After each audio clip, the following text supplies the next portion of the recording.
Nasa 100 enlisted personnel ng Armed Forces of the Philippines Procurement Office ang nakiisa sa malawakang rehabilitasyon ng loob po ng Maynila. Bilang bahagi po yan ng paunang o pagdiriwang ho nila ng kanilang anibersaryo. Kung dati community service po kanilang ginagawa, ngayon kanila naman pong tinutugunan ang problema sa kalikasan. Ma-report si Stephanie Sevillano.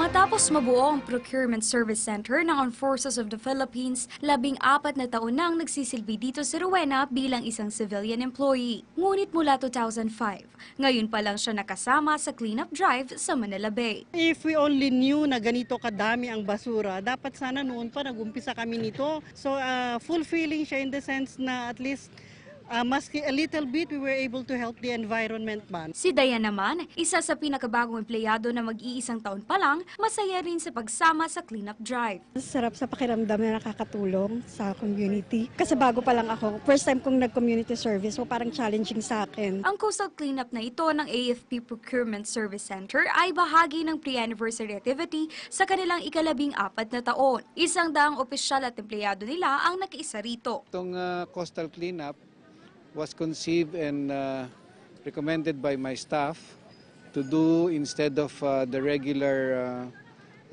visitations to schools and supporting a feeding program of children. Samantala, ipinaliwanag naman ni MMDA Sagip Manila Bay Volunteer Head Ramon Gonzales ang dahilan kung bakit tila hindi nauubos ang basura rito sa kabila ng walang patid na paglilinis. Aniya, inaanod dito ang mga basura tuwing high tide at muling naiiwan kapag bababa na ang tubig sa look. Dahil dyan, nananawagan sila ng ibayong disiplina at pakikipagtulungan para sa rehabilitasyon ng Manila Bay.